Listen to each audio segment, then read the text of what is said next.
Hey adventurers, I'm out here in the Angeles National Forest and I am meeting up with nature in your face. Look at how gorgeous this place is. So these guys, they got a YouTube channel, links down in the description. They've been out here for a week from Chicago looking for all sorts of things, but today they're targeting two new lifers for them. That is the California Newt and the Two-striped Garter Snake. Well, this is a great place to find both, so hopefully we'll have something to share with them. Let's get flipping.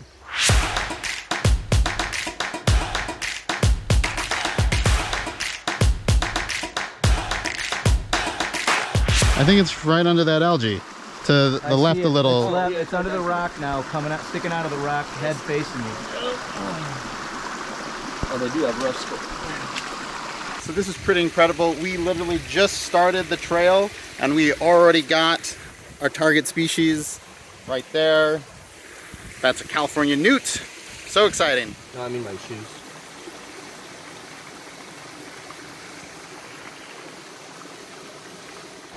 There's a second. There's a third. So we got two newts right in this little puddle here, and then a third little newt over there. And it looks like there are some eggs. We'll see if we can pull those out, maybe get a little closer look. Somewhere here, I was looking at it. You see that yellow rock that's on the bottom? Yeah. That's where it was. There it is, I found it. Go ahead. All right, we're rolling. Dave is trying to get the egg mass. If that's what this is, and I believe Trying to see what the newt was eating. Definitely an egg mass, but I could not tell you. I'm not familiar with anything in this area. Maybe Greg knows, I don't know, but I'm not going to take it out of the water. Those should be newt eggs. But what's weird is you can even see that the newts were feeding on this gel. They didn't get any of the eggs, it doesn't look like, but you can see that it's been torn apart. And we witnessed the newt grab it and then shake his head. So do they actually, I mean, is that cannibalism in this species? I don't know. Pretty crazy. We're just gonna put it back down. Maybe he accidentally took a bite and said, whoops, I'm eating my babies, sorry. There were 3 in this area, so I don't know, well, there it goes, floating pretty gently sure at the those bottom. eggs are not gonna make it. They're gonna be in the belly of the newt. All right, that was pretty interesting. Yeah, that was very cool. So newt number 5, I think. Cinco Nudo. Newt number 6. Right here. Number 7 up there somewhere. One more to tie. This guy's tiny. Yeah, so is this one. Yeah, this one is small. A lot smaller compared to I mean, I think oh, it is. there's a big one right there. Number 8, right on top of that rock right there. How big is it? Really big.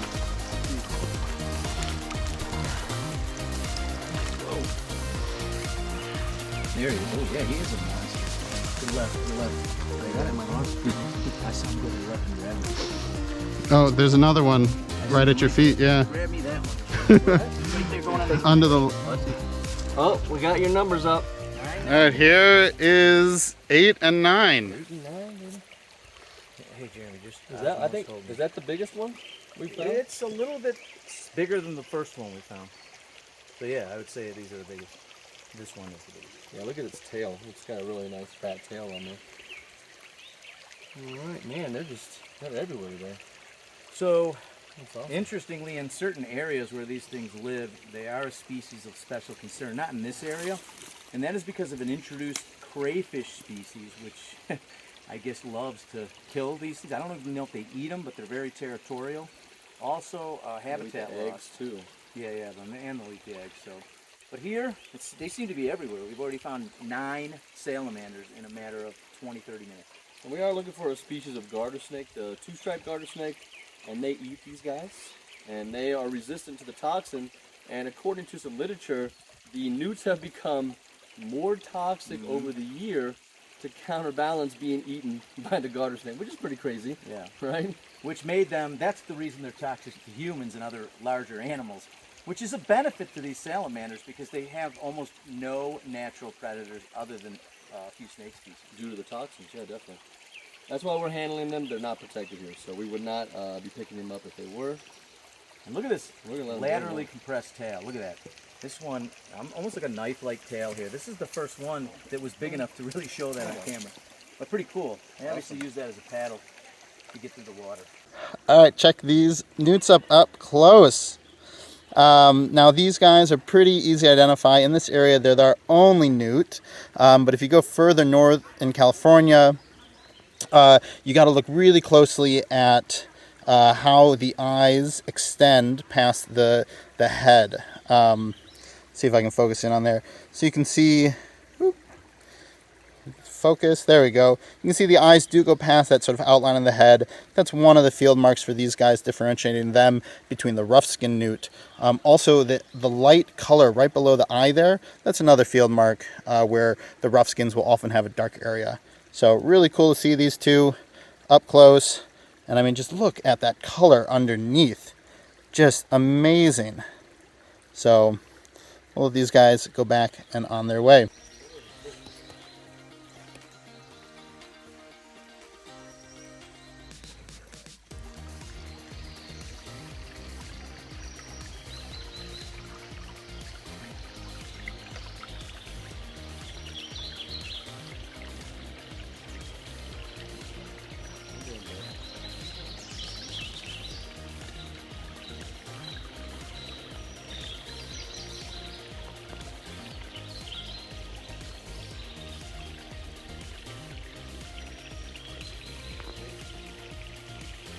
Oh yeah, number 10.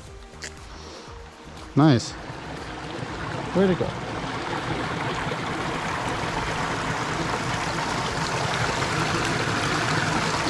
Oh man,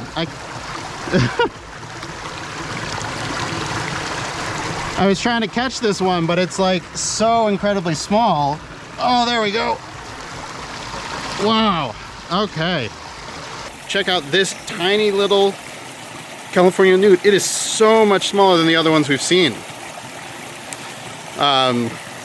Those last two, number like 8 and 9, were full-grown adults, but this one is probably born, you know, like a year ago or even less.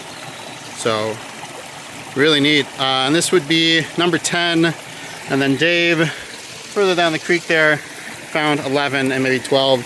I think since we're seeing so many, I might just give you the final count at the end. So here we go. Let that guy swim off.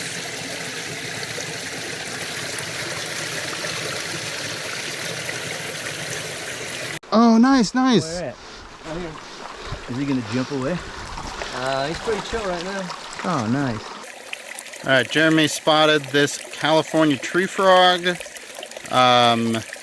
Their scientific name, I think the Latin root is something for a corpse.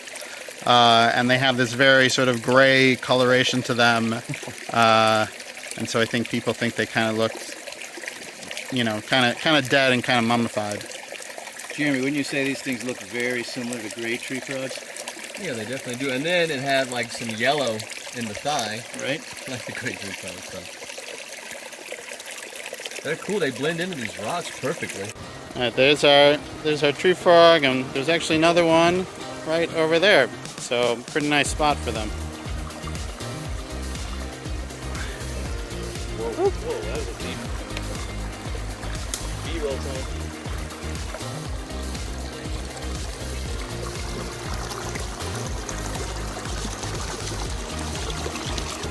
Yeah, I think this is number 3. Definitely looks like a much different pattern.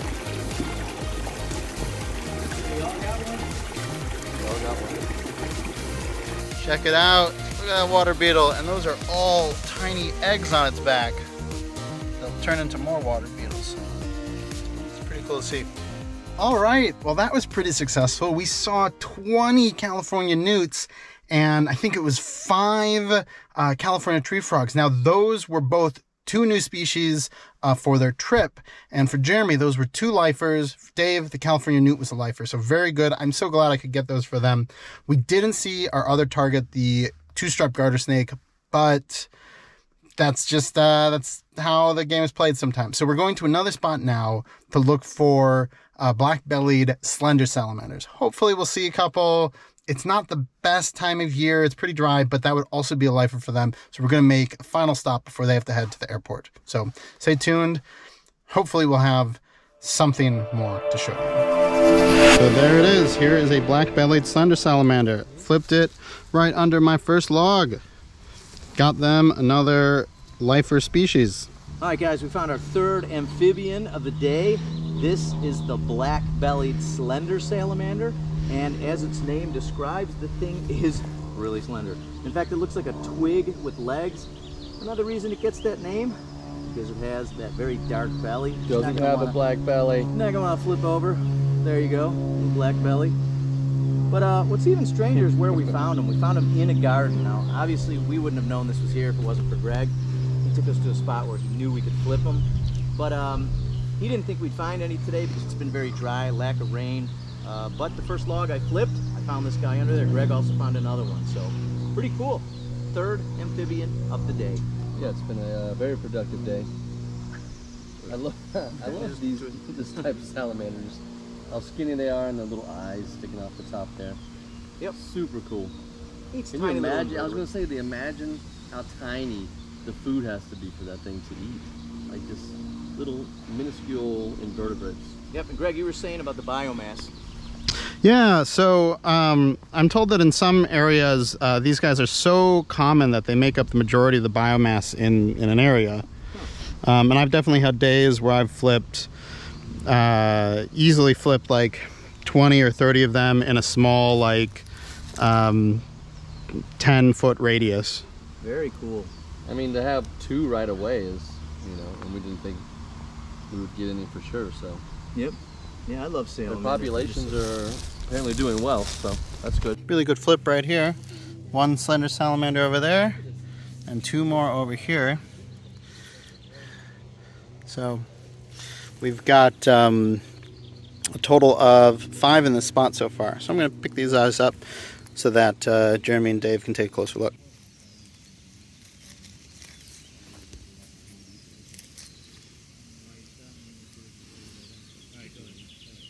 But the easier way to identify these guys is all of these longitudinal lines and the white specks there. Oh yeah, this does look. Oh, look at you then. Oh, and there's another one. Look at that. We got This one has twins. red. Yeah, that's weird. See, look at that. I wonder if they're dimorphic. I don't know. I don't know much about these. Nice. Let's take a picture next to each other. Oh, I thought it was gonna light me up. I was like, They feeding don't my- bite for some reason. They do bite. You got bit the other day. Was it by one of that? I thought it was by the. Oh, that's right. He got me in the. They don't bite. Who's Yeah. chewing on you? Okay, let's And check it out. Greg just flipped this Southern Alligator Lizard, and then Dave got one too. Yeah. Flip it over. Compare the backs though. I mean, look how pretty these animals are. Yeah, the Cool lines running down the back, the cross Greg bands definitely there. got the prettier one. Yeah, that's a good looking one. I'm jealous. I think it pooped on somebody, didn't it? Me. It pooped on Dave. Mm-hmm. Hey, that's what you get for grabbing an animal. You get pooped on. Yeah, look at the Look at long them tails. Love it. back to back.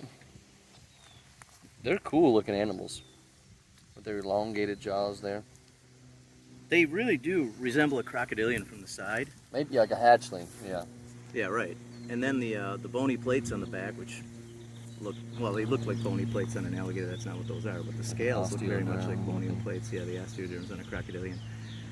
And then look how fat the little bellies are. That cracks me up. Right This there. guy's pretty skinny. That one is. This one's been doing well. Awesome. All right, good job, Hey, Greg. look at that. This one looks like it has a regrown tail. Oh yeah, he's got a regeneration there. So you see the beautiful pattern running down, and then it disappears. I always To the told you not to regeneration. play around the lawnmower. Gardening accident. We're in a garden. That's right. Does this one have an original tail? Yeah. Nice. Yep. He's on that. Oh, hang on, guys. Well, that was a fantastic day. I was so glad that we were able to get so many species for these two guys. We had like 20 California Newts. That's the most I've ever seen in any day. 5 California tree frogs. That's also the most I've ever seen of those. A ton of black-bellied slender salamanders. This alligator lizard is really pretty and a great way to sort of end the day here. So yeah, I'm Greg Schechter. This is Dave, Jeremy from Nature in Your Face. Nature in Your Face. Check out their channel, and I'll see you in the field.